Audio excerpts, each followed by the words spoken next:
por una sombra de traición. I want you to promise that you'll return the land that your father stole from me to build his hotel. I'm not going anywhere. You and I need to talk. No! If I lose my son because of your foolish pride, you'll definitely lose me too. And I mean it. Let me see it. This is none of your business. No, Get your I need hands to off see this. what this is. Why are you hiding it from me? If you try to hurt me or my mother again, we'll deliver what's in that safe to the police. Is that clear? I will never stop loving you. And do you know why? Why? Because you're the father I never had. Lying heart. Fue sembrando el veneno y la ambición.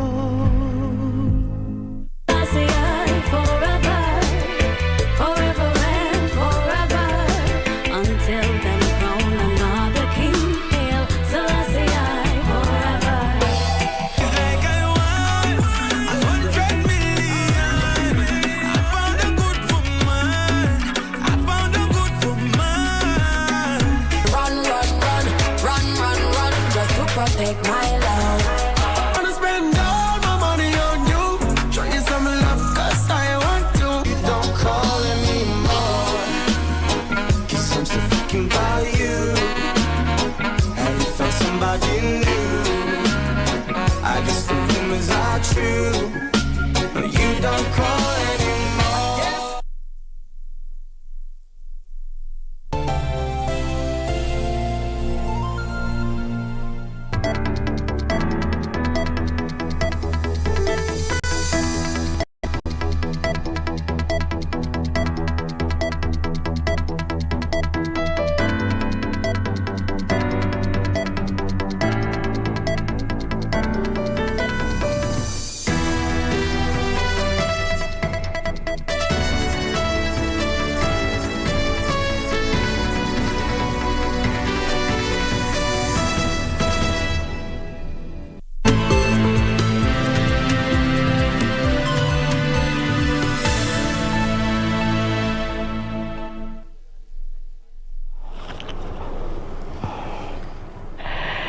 Good afternoon. Thank you for creating time for us. It is the 8th day in the month of February 2022, the D-Day for government officials interested in joining politics to step out of office. And Devolution Cabinet Secretary Charles Qatar has this morning stepped out of office. This as he is interested in joining politics come August 2022. My name is Irene Muchuma Odim. On sign language interpretation this afternoon, we have Susan Thuku. Do interact with us on our social media platform at KBC Channel 1. Now, human-wildlife conflict in Kajiado County has seen residents living under a self-imposed dusk to dawn curfew for fear of attacks by wild animals. For the past 2 weeks, a herd of marauding elephants have been roaming in the area, causing panic among the residents. According to locals, the elephants have been destroying crops, competing with livestock for the scarce water and pasture. They have also interfered with education as students arrive to school late and leave early, fearing attacks. Hii shamba ya watu nalima hapa Ololepo yanamaliza. Nasikia ng'ombe analia msituni. Iko shida sana. Sasa watoto wose anda shule mapema. Shauri ya wose toka njia. Anaenda polepole shauri hii mto iko na maji na shamba. Nasumbua sisi namna hiyo. To avert more wildlife-related attacks, the community has imposed a self-dusk to dawn curfew. Mamaliza hata mapema ndio watu waweze kwenda nyumbani mapema kwa sababu ya mambo ya ndovu. Ile sasa curfew tuko naye sio curfew ya COVID-19, ni curfew ya ndovu. Sababu ndovu imekuwa shida sana kubwa. The locals, however, claim Kenya Wildlife Service officers have continuously ignored their plea to relocate the animals and are still calling upon the team to intervene on the matter that is greatly disrupting their lives. Ninahimiza KWS wetu waweze kufanya kazi ya kuchukua ndovu hizi wapeleke kwa park kwa sababu wamekuwa wengi sana. Jacqueline Masharia for Lunchtime News. Mandera County has launched its third phase of the mass COVID-19 vaccination exercise. The county has been recording a low vaccine uptake, with the ongoing drought being blamed for this situation as some pastoralists move from their homes in search of pasture and water. Only 7.5% of Mandera residents are fully vaccinated. Mandera is among the counties that have registered a low uptake of the COVID-19 vaccine since the exercise was rolled out, with only 7.5% of its population fully vaccinated. The county is number 45 in terms of the COVID-19 vaccine uptake out of the 47 counties, with only 25,588 people fully vaccinated against a target of 341,857. It is for this reason that the county has launched the third phase of the COVID-19 vaccination. According to the Mandera CEC for Health, Mohamud Aden, vaccine apathy is highly to blame for the low uptake. And people have migrated out of the county to go and look for pastures, and so they are struggling with the livestock. The other reason is, the general illiteracy level of the population and the vastness of the county. Mohamud underscoring the need for the area residents to take the jab to protect themselves, especially during the electioneering period when there will be a lot of interaction. There is expected mass movement of people from one place to another, and particularly from urban to rural areas, for people to come and vote, do campaigns and vote. This increases the risk of transmission of COVID-19, particularly to unvaccinated populations of our county. Hakuna mwananchi ambaye atakuwa tu anasurura na kutengamana na sisi bila kupata chanjo. So it is a must, ukitaka service ya serikali, kwamba lazima ukuwe umechanjwa. Kwa sababu kwa nini tukukubalia wewe ukuje kukaa na sisi, kushirikiana na sisi, na wewe hujajikinga? Northern counties still lag behind in terms of vaccination, with Wajir coming in last with only 6.9% of its population fully vaccinated. Marsabit has vaccinated 8.3% of its population, while Garissa has fully vaccinated only 9.3% of its population.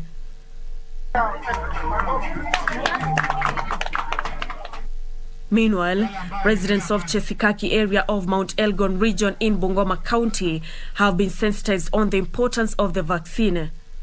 County Commissioner Samuel Kimiti has cautioned those spreading fake news about the jab leading to apathy. Kati tunaambiwa hii ni moto, tunataka kucheza na moto. Tuko na tambia ya kupuuza hata ile kitu ambayo hatustahili kupuuza. Hata hii ya tatu inaitwa booster. Nimechanjwa. Mumeona kama niko na wasiwasi hapa? Munaona kama na yuba? Cumulative vaccination by this morning, we have vaccinated 10,720 people, which gives us a coverage of about 14%. We are vaccinating anybody who is above 15 years. Kwa hivyo ukiwa na mtoto ambaye ako 15 years and above, tunamuomba ya kwamba ajitokeze. Wale ambao wako shule pia waweze kujitokeza. Nancy Okware, Lunchtime News. Parents have been asked to instill discipline in their children and counsel them against alcohol and drug abuse. Nyanza Region Teachers Service Commission Director Stephen Njaga says parents should not forfeit their roles, noting that fear of authority and discipline should start in the home. Nyanza Region Teachers Service Commission Director Stephen Njaga, while speaking in Suna West during an education stakeholders meeting, said there is need by parents to sensitize their children and have candid conversations on issues of drug abuse and the adverse effects they cause on the human body. He noted that there is increased use of drugs and alcohol among students compared to yesteryears, even as he called on stakeholders to intensify anti-drugs campaigns in schools. Yes, it has improved from 2.9 in 2017 to now the last results which was released, it is 4.1. Our target is that the sub-county should have a mean of 6 coming this year. On his part, the Suna West MP, Peter Masara, who hosted the teachers, said there is need to review academic performance to identify gaps and obstacles to academic challenges and how to overcome them. The issues of drugs have increased compared to the previous years when most of us went to school. And therefore, what we need to do is that we must give it a concerted effort to sensitize our learners about the availability of that menace, so that once they have information, it now becomes easier for them to make the right decisions. The legislator said it is only through such initiatives that education stakeholders can know where they need to direct their effort to assist learners. However, KUPPET Secretary General Migori Branch Orwa Jasolo said that teachers should be equipped with enough learning materials if they are up to help students achieve their targets. Of course, we have very many challenges, including those of teacher shortages, physical facilities, and so on. And remember, Suna West is a very new constituency, only 5 years old. And therefore, even that 6, we can even go beyond that if we get the right tools and the people that implement these things on the ground. And with this kind of support, I don't see 6 being very high. We will be able to manage it. A pediatric nurse working in the United States is appealing for collaboration from local leadership and residents of Nakuru to support her initiative of running a rehabilitation center in the area. Virginia Moura converted her newly built 4-bedroom house to a rehabilitation center for alcohol, which she noted has affected many young people in the area, but the operational costs and treatment have become too expensive to manage on her own. Nakuru County. Sensitization against drugs and substance abuse is ongoing in this house in Jawatho village. It was supposed to be the residence of pediatric nurse Virginia Moura, who lives abroad, but reports of high cases of alcoholism in this area saw her change plans. And I'll continue doing it over and over again. I will open more properties in Joro. Her facility that sits in the heart of troubled Jawatho village can accommodate 14 people, each drawing insight from qualified personnel in the rehabilitation center. Treatment here takes between 3 to 6 months depending on the level of addiction, cooperation and some medical attention. The initiative also provides training in masonry, carpentry, hairdressing and beauty, tailoring, electrical wiring, plumbing, cookery, among others. We will be saving something for them, for the head start. If we can help our people to exit in a career that they will benefit, it will be very wonderful instead of exiting them to the community and they go back to drinking. Nitakuwa mmoja wa ku-advocate juu ya hii facility. Through a partnership with Njoro, Nakuru and Dodori Youth Polytechnic, she says a targeted 50 pioneer beneficiaries will be equipped with a range of skill sets alongside counseling to prepare them for departure from the center and integration back to society. We have nurses, we have doctors, we have clinical officers, we have registered nurse, we have our caregivers. Hiyo pombe ni ugonjwa. Na wakati tutaleta hivi vijana hapa wataponya hiyo ugonjwa. The nurse is now appealing to all wishes to come to her aid and support her financially as she tries to realize an alcohol addiction-free neighborhood in Jawatho, Nakuru County. Yusufar reporting for Lunchtime News. Transport Chief Administrative Secretary CAS Chris Obure, who is eyeing the Kisii gubernatorial seat come August 9th, has unveiled William Baka as his running mate. The former Kisii senator vowed to strengthen healthcare and create employment for the youth as part of his agenda if elected area governor.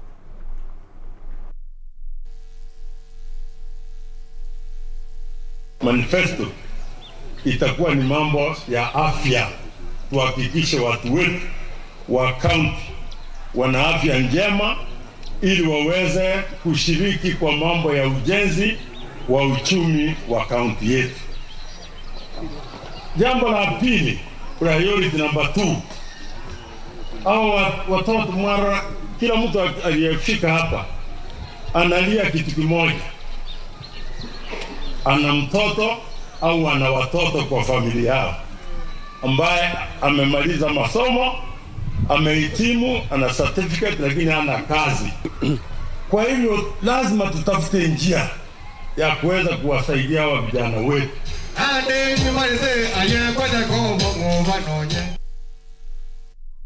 Now to our weekly segment, the Cabinet's James Gishuru would hold the fort and step down for Jomo Kenyatta during critical times in Kenya's struggle for independence from British colonial rule. As a result of his loyalty, Kenyatta would always have a special regard and government position for Gishuru. This week in our segment, the Cabinets, we focus on the late James Gishuru.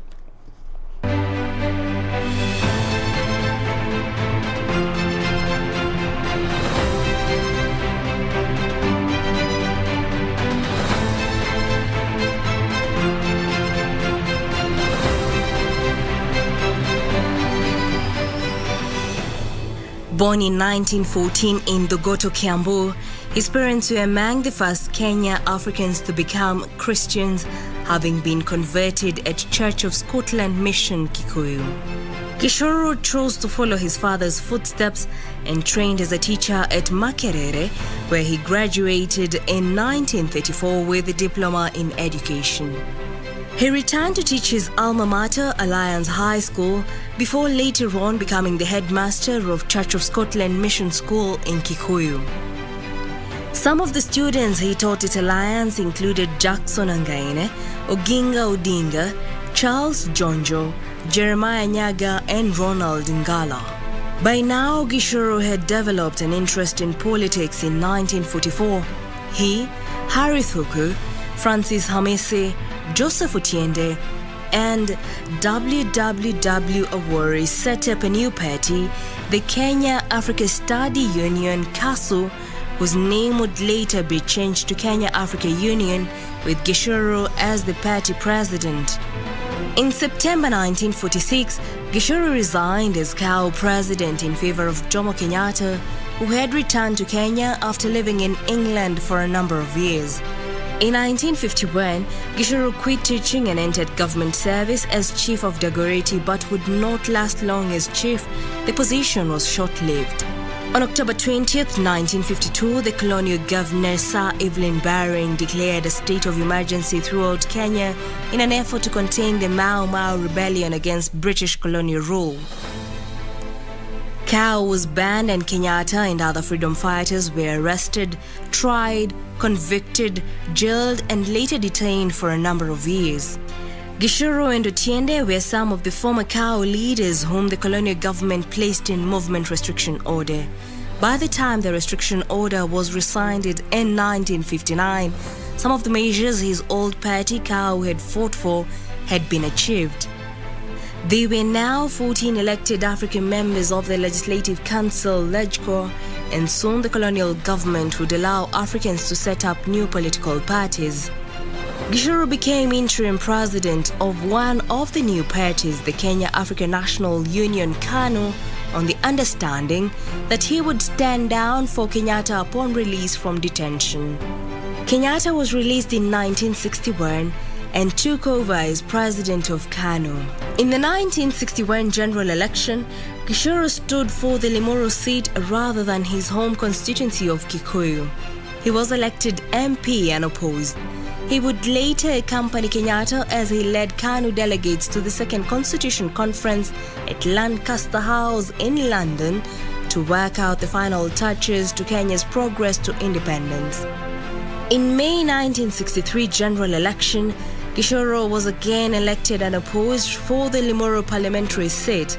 Elsewhere, KANU had a resounding victory, winning 83 of the 124 seats in the House of Representatives. On June 1st, 1963, when Kenyatta became the first Prime Minister of Kenya. Well, now we cross over to the county of Mombasa, where the head of state, Uhuru Kenyatta, has been leading a delegation in regards to health matters in the region. And this as he has opened a cancer center, and yesterday he officially launched a health forum that is bringing together various stakeholders in the health industry, and this in an aim to ensure that we have quality healthcare in the country. This also in line with the Big Four agenda, where he assured residents that his government is working towards ensuring each and every Kenyan is able to acquire proper care at an affordable fee. Currently, I'm being informed Area Governor for Mombasa, Hassan Joho, is currently addressing attendance in an event in the part of Mombasa. Let's listen in. So, Dr. Chaudhary is a renowned cardiologist. Now, we have senior doctors that have chosen to work here. And obviously, we are supporting them by giving them the equipment that they need kubadilisha maisha ya watu. Tunataka kuambia watu wa Mombasa, watu wa Kenya, we have already seen watu wa kutoka nchi za jirani kuja kutibiwa hapa. Ukiwa na ugonjwa wa moyo, ukiwa na ugonjwa wa saratani, ugonjwa wowote, usiogope kuja katika hospitali ya umma. My brother Mutahi Kagwe amefanya kazi kubwa kusensitize the people, kuweka programs katika NHIF. Ukiwa na NHIF unakuja hapa, unazibwa tundu ya moyo bure na unaenda nyumbani bila kulipa hata ndururu. So legacy ndio hii. Ataka kuona aone, ataki kuona shauri yake. Sivyo? Ataka kuona afanya nini? Aone. Ambaye ataki kuona shauri yake. Unajua, Your Excellency, mimi on a light note nilikuwa naambia wajumbe, siku hizi mkifanya miradi, hata mimi county itabidi niweke mradi wa miwani. Miwani. Yaani nipatie watu ambao wataki kuona miwani waone. Kwa sababu mambo yametendeka. Lakini wewe you are giving it a blind eye kusudi, because certainly kuangalia political mileage, we will not allow you to do that, my friend. Tutaeleza Wakenya wa kweli, ushuhuda huko, watu wanayaona, matibabu wanapata, maisha yanaendelea mbele, and I am grateful, Your Excellency, to you and my party leader Raila Odinga. I am really grateful. Kufanya mambo ya handshake, maisha yamebadilika hapa, and I am sure if Raila Odinga would have been in the country, he would have been here today. Lakini sasa hivi tunasema sisi ni watu wa Uhuru Kenyatta na Raila Amolo. So sisi ni watu wa Azimio. Your Excellency, sitaki kusema zaidi hapo bwana. Karibu useme na wananchi wako. Mutahi, yes. Can you sanitize? Thank you very much, Governor Joe. Your Excellency, once again, we witness here your dream coming true. And Your Excellency, this center here, as the Governor has said, is a specialized center with specialized people for special people called Kenyans. Today, Your Excellency, you have witnessed for yourself what happens in India. What you are seeing here, sir, is what happens in India, is what happens in Johns Hopkins University in the United States. But now we are not in the US, we are not in India, we are here. Sir, in the coming month, we will now open another center, just like this one, in Nakuru County. In fact, sir, we have targeted to be there on the 20th of March to open another cancer center, similar, duplicated with this one. A month from then on, we will then go to Garissa and open another center, just like this one, Your Excellency. And the Kisumu bankers are nearing completion as we think about the Nyeri Cancer Center as well. So, Your Excellency, when we talk about access to health within the dream that you gave us, the universal health coverage, this is the centerpiece of universal health coverage. Access to health, affordable health, and excellent standards of health. And therefore, sir, it gives me real pleasure to invite you to commission, officially commission, which you have already done. And also, sir, as we do so, we thank you because, as Governor Joe was saying, it is very easy to take things for granted. It is very easy, sir, to assume that any other leadership could have brought similar developments. As a politician, or was a politician, I can tell you, sir, that this is not the case. Hii mambo inafanyika kwa sababu ya uongozi wema. Kama hakuna uongozi, hakuna maendeleo. Hiyo ndio ukweli. Lakini, Your Excellency, let me take this opportunity to invite you to speak to Kenyans and officially announce the commissioning of this regional cancer center. Asante sana waziri, Mheshimiwa Governor wa kaunti ya Mombasa, waheshimiwa wajumbe, viongozi wa hospitali, wananchi wenzangu, hamjambo? Hamjambo tena. Asanteni sana. Jana tumeshinda hapa kaunti ya Mombasa tukushughulikia mambo ambaye yahusu afya ya wananchi wa Kenya. Jana tulifungua conference kule White Sands ambayo inaangalia curriculum ambaye wenzetu ambao wanasoma katika institute zetu za health kama KMTC ambaye imejengwa hapa na Mheshimiwa Abdul Swamat, ile curriculum ambayo wanaisomea huko iwe fit and ready kwa yale maendeleo ambayo tunaitekeleza katika nchi yetu ya Kenya. Leo hii, jana pia tulizundua tena the upscaling ya NHIF, kwa sababu hata tukiwa na wataalamu, kama mwananchi wa kawaida hawezi kulipa malipo ambaye inaitishwa katika hospitali mbalimbali, hii investment yote itakuwa ya bure.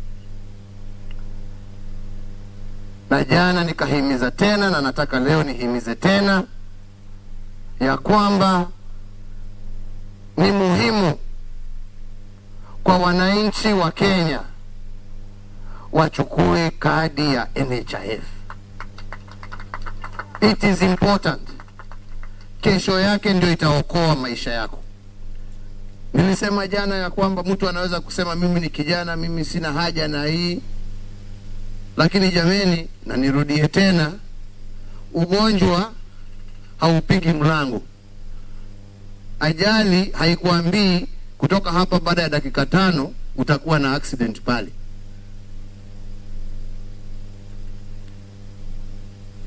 Hiyo shilingi 20 kila siku yaweze iokoe maisha yako na iokoe familia yako. Kwa sababu mzigo mkubwa wa mtu ambaye amegonjeka sio kwa huyo mtu binafsi, ni kwa familia yake yote. Ukiona watu wakiuza mali yao ndio wewe uweze kupata matibabu.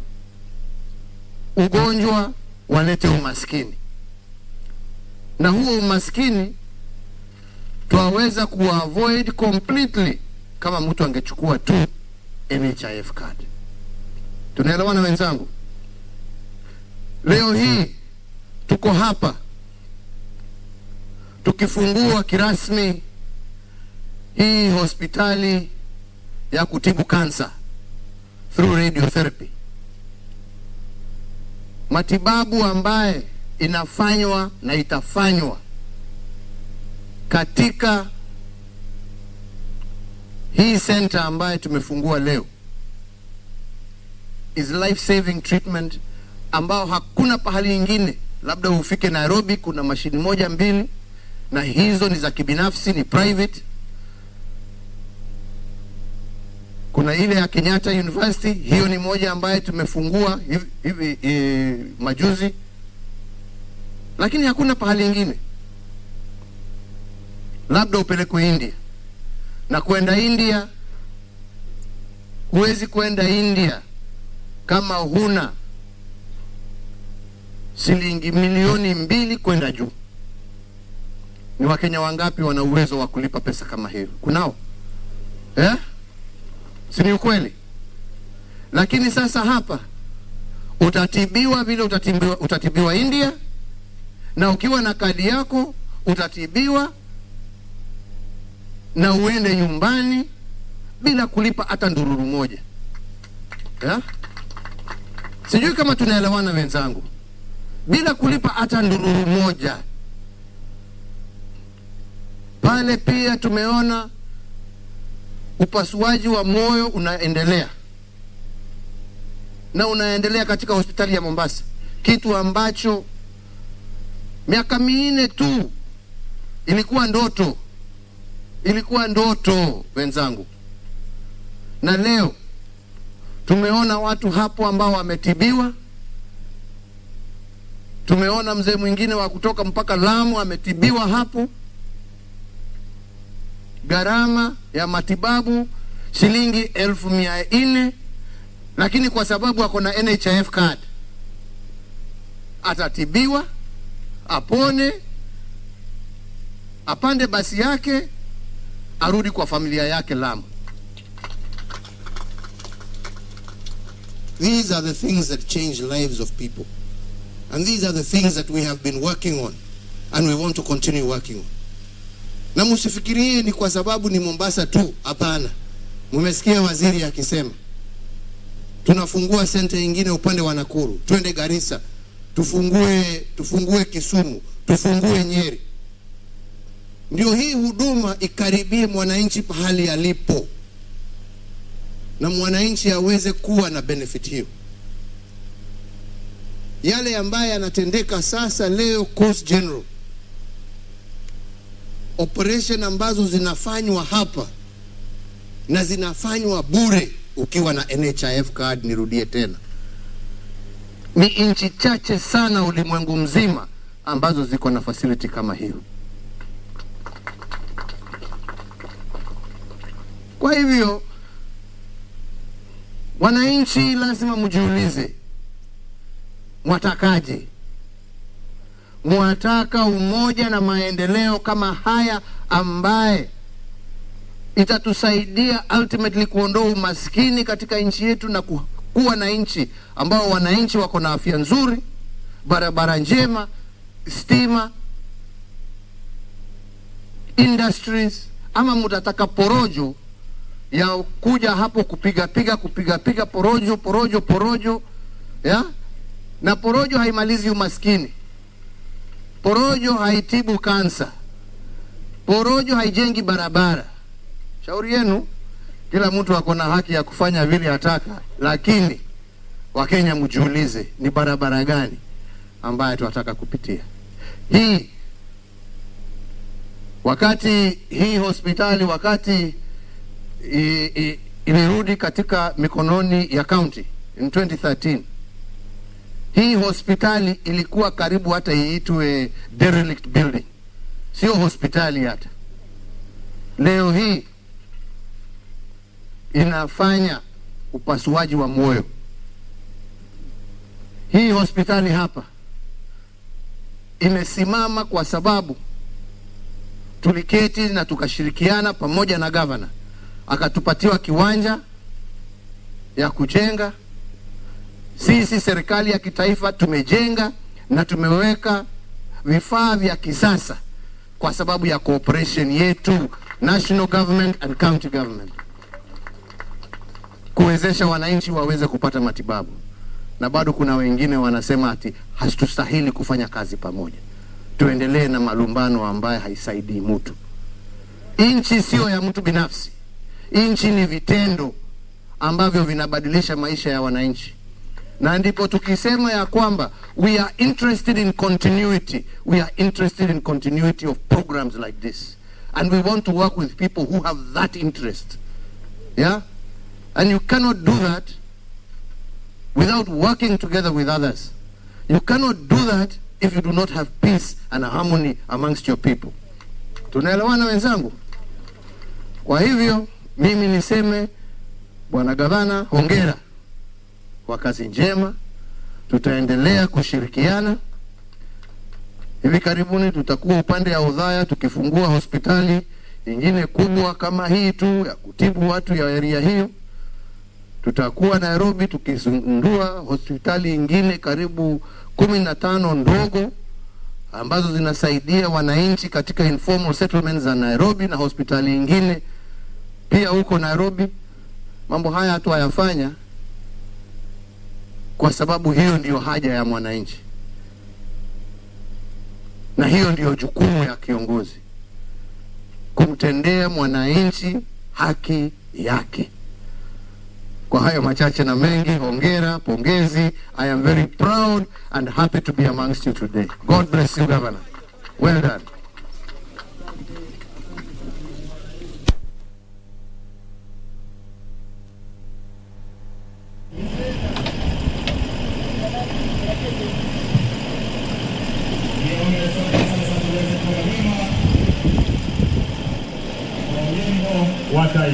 General Hospital Cancer Center, this in line with the Big Four agenda. And on that health bit, we are taking a short commercial break. See you in a short while.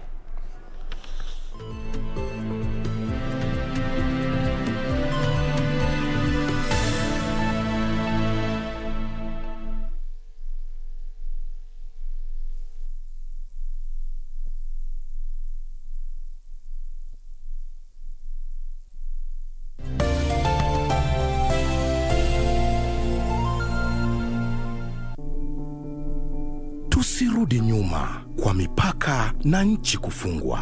Tusirudi kwa biashara na shule kufungwa. Kwa kutoweza kukutana. Kwa kutengana na tuwapendao. Tusirudi nyuma. Na kuhitaji unikinge, pata chanjo. Ili tuendelee na maisha vizuri. Na kuhitaji unikinge, pata chanjo. Na kuhitaji unikinge, pata chanjo. Na kuhitaji unikinge, pata chanjo. Na kuhitaji unikinge, pata chanjo. Ili tuendeleze maisha bora kwa ajili ya wapendao, nchi yetu na usoni wetu. Kwa ajili yetu sisi sote. Pata chanjo. Kaa chonjo. Kuhakikisha nchi yetu na uchumi wetu umestawi katika uwazi. Tusirudi nyuma. Divididos por una sombra de traición. I want you to promise that you'll return the land that your father stole from me to build his hotel. I'm not going anywhere. You and I need to talk. No! If I lose my son because of your foolish pride, you'll definitely lose me too. And I mean it. Let me see it. This is none of your business. No, Get your I need hands to off see this. what this is. Why are you hiding it from me? If you try to hurt me or my mother again, we'll deliver what's in that safe to the police. Is that clear? I will never stop loving you. And do you know why? Why? Because you're the father I never had. Lying heart. Fue sembrando el veneno y la ambición. Do you have a news story to share with KBC? Get in touch swiftly on email news@kbc.co.ke or call 0723-892-654 or 0734-780-124.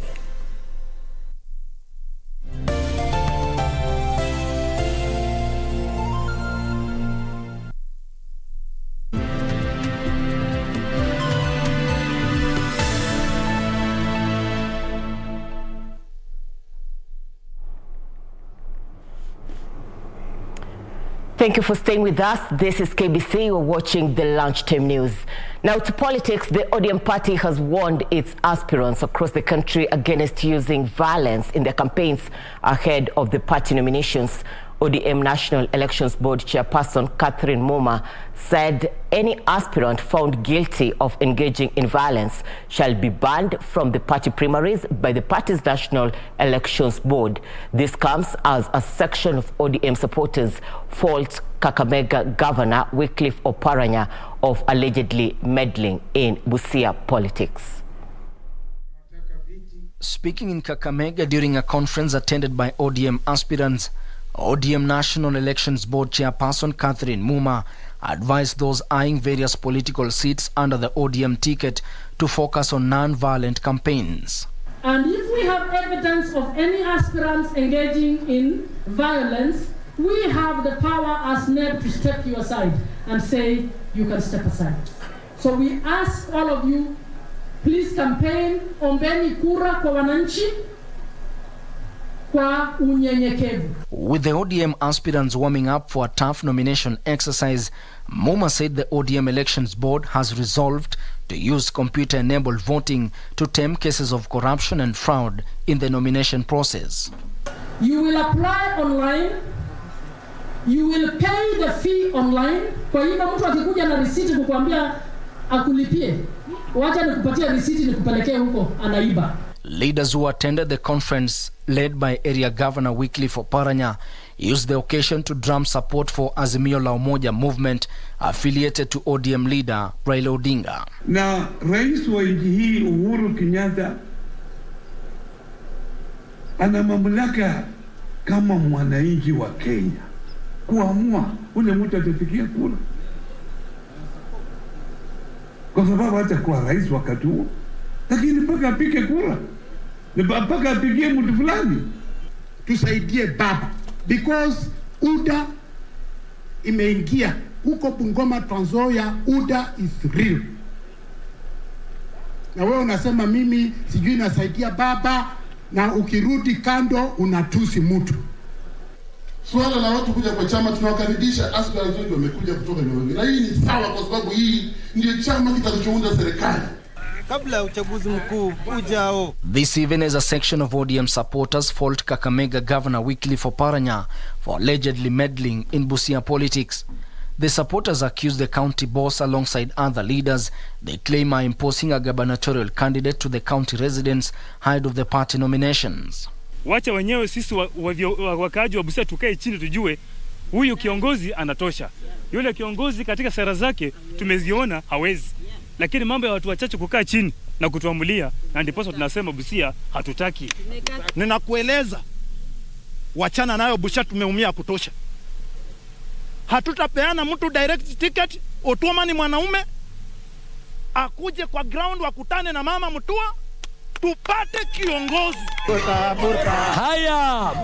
Meanwhile, Bura Member of Parliament Ali Wario, who is eyeing the Tana River gubernatorial position in the forthcoming polls, has challenged his political rivals to shelve their ambition to run for the seat and support him after being endorsed by the Orma community to vie for the gubernatorial seat. Wario's sentiments were echoed by Orma community king Omar Wario Gobe, who called on the Orma community to unite and support one candidate. What I will do, what I'm giving priority, ni kuboresha taasisi ya hospitali na kadhalika katika kaunti yangu, na ikiwezekana nishirikiane na NHIF watu wangu waweze kupata huduma insurance ya matibabu. Ben Chumba, Lunchtime News. Family in Machakos County got a reprieve after a local leader decided to build them a new home. The couple, Patrick Wambua, his wife Evelyn Mutindi, and their 8-month-old son in Lumla village, Ngelani location, have been living in the cold after their one-room house collapsed following heavy downpour in the area late last year. Are jobless raised an alarm over their plight on social media as they had no resources to reconstruct their house after it was destroyed by rains, until Machakos Senator Agnes Kavindu came to their rescue. The senator assigned a local contractor to construct a 2-bedroom house without notifying the victims, which has taken a month to complete. Accompanied by the local chief, Pius Mumbi, the senator visited the home for introduction and to officially open the house, an occasion that attracted hundreds of the villagers. The senator said she was moved by their story. Hapa Ngelani kufungua nyumba ya kijana ambaye ilianguka tarehe 25 mwezi wa Disemba last year, kwa sababu ya mvua nyingi iliweza kumwangukia, na alipookoka na alipopona mauti akampigia jirani wao hapa ambao wanamuita chairman, akamwambia nyumba imeanguka na kwa sababu hawana uwezo atafute vile ataweza kusaidiwa ajengewe nyumba. Na kwa hivyo tuliweza kushirikiana na huyo chairman na tukajenga hiyo nyumba. Ni ile roho tu, moyo wa huruma, kwa maana Mungu aliponiita katika huduma wa kuhubiri Injili, huyo huduma inaenda pamoja na kutenda wema. Wambua and his wife say this came as a surprise to them, saying he is glad his family now have a roof over their heads. Kwa ile jambo ilitutendekea, nyumba ikaboromoka na ikakuwa ni ngumu sana, lakini nashukuru seneta wetu ambaye alitusaidia kujenga hii nyumba. Naomba Mungu ambariki na aendelee kukua seneta, abariki wengine na wengine wenye wanapitia shida kama hii aweze kuwasaidia. Wakati nyumba ilianguka mimi sikuwa karibu, nilikuwa nimeenda nyumbani kidogo kusalimia wazazi. Sasa ndio asubuhi yake nikapigiwa simu nikaambiwa nyumba yangu imeboromoka. Lakini nashukuru kwa saa hii niko na nyumba ambayo imesimama. Ilikuwa tu ajali ya mvua na nyumba ikaniboromokea kwa kibahati mbaya, lakini ni kama bahati nzuri tu ya. Let's now cross over to the county of Kisumu. My colleague Benson Rioba, who is with government officials down in Kisumu in regards to marine concerns. This as the government is also looking at officially opening a marine school. Let's listen in. Kenya, Tanzania, Rwanda, Burundi, and even South Sudan are key in terms of being able to enhance trade among themselves. We are saying that the bulk of our trade really in Africa is with other people. But our desire as government is to ensure that we are able to trade amongst ourselves. That is the key factor, and that is one of the reasons for which the CTA, the Continental Free Trade Area within Africa, was started. And we cannot be able to trade with countries in the West and region of Africa if we're not able to trade within ourselves in East Africa. And therefore this facility is there to be able to facilitate integration, but at the same time trade amongst these East African countries, especially those that are around Lake Victoria. These are Uganda, Tanzania, but also Rwanda and Burundi, even DRC Congo. There are those who may want to ask why are you mentioning Congo or why are you mentioning Burundi and Rwanda. But if you recall that those countries are very close to Tanzania, and therefore the port of Mwanza becomes critical in reaching to those other countries that are not necessarily linked directly to Lake Victoria. And therefore what you may probably be told is that there has been operations of MV Uhuru 1 that has been transporting cargo from here to Uganda. But also I think the MD is just about to come about other ships that have been transporting cargo from here to Mwanza. So there have been a lot of trade between our country and neighboring countries as far as business is concerned. So this is a very important point in terms of ensuring that we are able to enhance businesses and trade between the neighboring countries. In terms of shipbuilding, what countries are you looking at? Who are your customers? The shipbuilding, we are going to go to where you are aware that shipbuilding is a very, very specialized kind of skill. And there are not many countries in Africa that are able to do that. I can tell you that perhaps it's only South Africa and maybe Egypt that are able to construct ships. The rest are relying on other countries to be able to repair, rehabilitate, and also to construct. We are joining the league of countries that are able to construct ships ourselves, because MV Uhuru 1 was rehabilitated here. But MV Uhuru 2, you can hear, is being constructed right behind us here. So as a country, we are joining the league of very few countries that are able to manufacture ships. And something that we should be able to really celebrate as a country. Yes. What are we doing to remain competitive? The last 2-3 years, we've lost up to 10% of transit volumes that are coming to the port of Mombasa with the central corridor that is running between Dar es Salaam and the hinterland. I don't know how you're positioning this port and the infrastructure along the northern corridor to maybe recapture that what you've lost and remain competitive. And on that, Kisumu and the proximity of the Bukoba and the small ports in Tanzania to Uganda. And Uganda is the biggest destination for a transit company. What are the of course, I'll answer a portion of it. The other portion I'll give to the County Commissioner also to address. But I tell you this, in terms of efficiency, the port of Mombasa has always been known to be the most efficient. And I think every business person wants to do business in an environment where there is efficiency in terms of turnaround time. And we've been able to achieve that, right? Even if you look at the capacity we have at Mombasa Port, it's much, much bigger than any other port in the region. And for that reason, there are those that will still be able to operate from Mombasa to the Western world, or the western part of this region.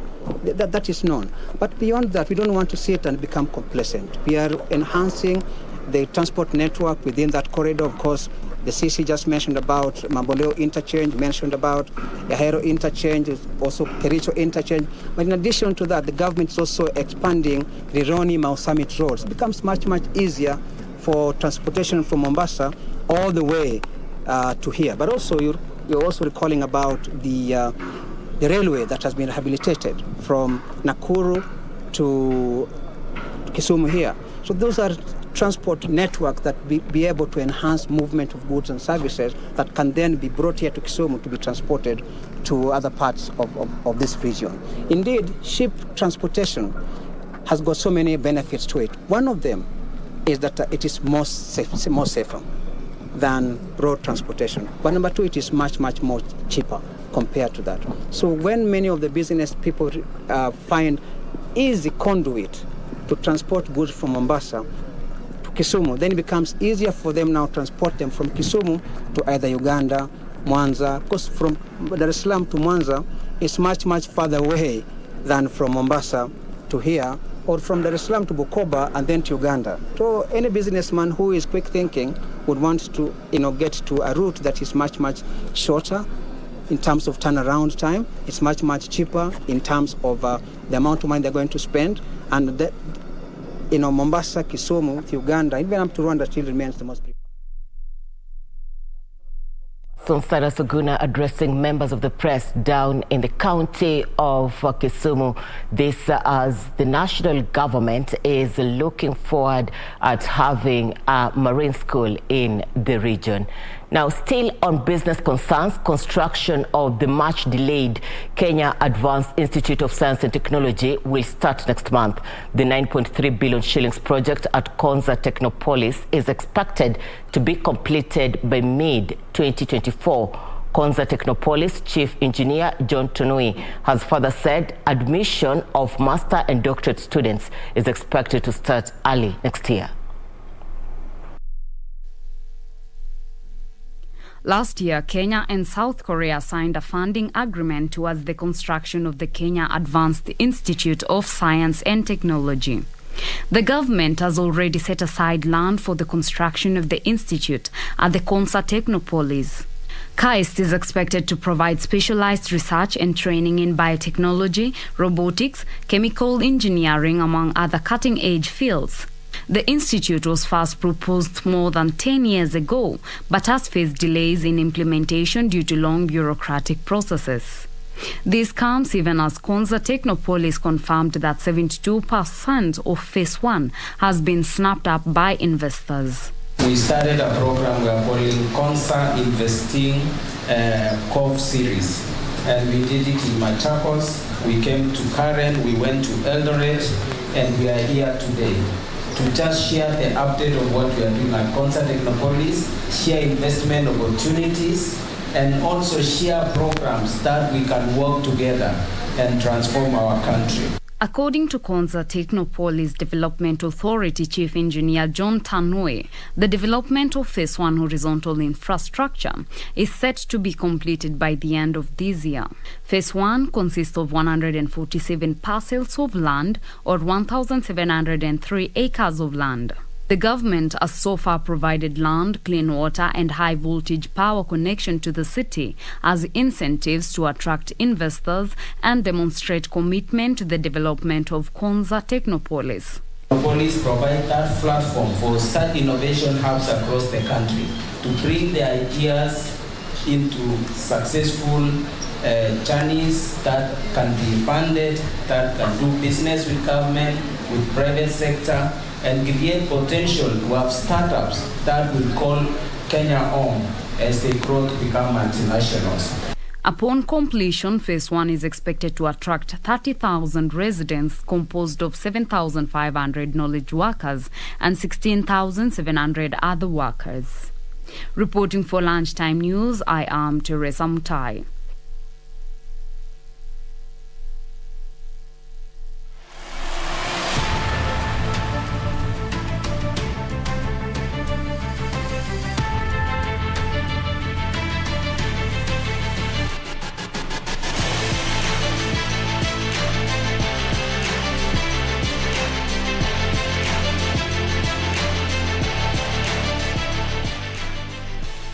Channel 1 Sports News, double world champion Noah Lyles will headline the men's 60-meter at the Muller Indoor Grand Prix Birmingham, a World Athletics Indoor Tour Gold meeting on 19th February. The 24-year-old, who was the fastest man in the world over 200 meters in 2021, clocking 19.52 seconds, is ranked 4th on the global all-time list with a time of 19.5 seconds, which he set in Switzerland back in 2019.